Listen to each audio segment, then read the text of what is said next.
শ্রাবণী বর্তমান সময়ে জনপ্রিয়তার শীর্ষে থাকা একজন তরুণ কম বয়সী অভিনেত্রী হচ্ছে শ্রাবণী। তারা প্রতিনিয়ত পল্লিগ্রাম টিভি চ্যানেলগুলো দেখেন, তারা হয়তো সকলে এই শ্রাবণীকে চিনেন। খুবই কম বয়সী অভিনেত্রী শ্রাবণী তার দুর্দান্ত অভিনয় দিয়ে লাখো লাখো মানুষের মনে জায়গা করে নিয়েছে। কিন্তু বন্ধুগণ, আপনি কি জানেন বাস্তব জীবনে কে এই শ্রাবণী, কিবা তার আসল পরিচয়? তো আজকের ভিডিওতে শ্রাবণী জীবন কাহিনী সম্পর্কে সংক্ষেপে আলোচনা করা হবে।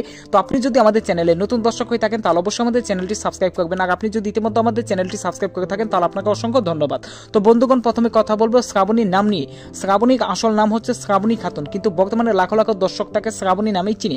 জনপ্রিয় অভিনেত্রী শ্রাবণী 2011 সালে নদিয়া জেলার আজলামপুর গ্রামে জন্মগ্রহণ করেন। বর্তমান সেই হিসাব মতে বর্তমানে তার বয়স হচ্ছে 14 বছর। বর্তমানে শ্রাবণী তার স্থানীয় মাধ্যমিক উচ্চ মাধ্যমিক স্কুলে পড়াশোনা করতেছে। আমরা যদি শ্রাবণী ফিজিক্যাল বিষয় নিয়ে আলোচনা করতে চাই তাহলে শ্রাবণীর উচ্চতা হচ্ছে 5 ফিট 2 ইঞ্চি এবং তার ওজন হচ্ছে 45 কেজি এবং চুলের রং হচ্ছে কালো এবং গায়ের রং হচ্ছে শ্যামলা ফর্সা। আমরা যদি শ্রাবণী প্রধান শখের কথা বলতে যাই তাহলে শ্রাবণী প্রধান শখ হচ্ছে বিভিন্ন জায়গায় ভ্রমণ করা, কৌতুক গাওয়া, অভিনয় করা। আমরা যদি শ্রাবণীর পরিবারকে নিয়ে কথা বলি তাহলে তার পরিবারের সদস্য সংখ্যা হচ্ছে 4 জন। বাবা মা সহ শ্রাবণী এবং তার একটি বড় বোন রয়েছে। জানা যায় তার বড় বোনটির বিয়ে হয়ে গিয়েছে।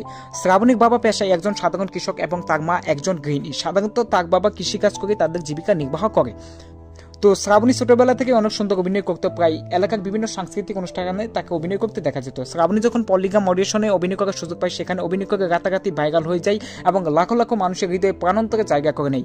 বর্তমানে শ্রাবণী অনলাইন থেকে প্রতি মাসে প্রায় 35,000 করে টাকা পল্লিগ্রাম টিভি চ্যানেলের পক্ষ থেকে প্রতি মাসে পেয়ে যাচ্ছে। তো হ্যালো এভরিওয়ান, এটাই ছিল শ্রাবণীকে নিয়ে সর্বশেষ আপডেট। পরবর্তী কোন সেলিব্রিটিকে নিয়ে আপডেট চান অবশ্যই আমাদের কমেন্ট করে জানাবেন। আজকের ভিডিওটা এখানেই শেষ করছি।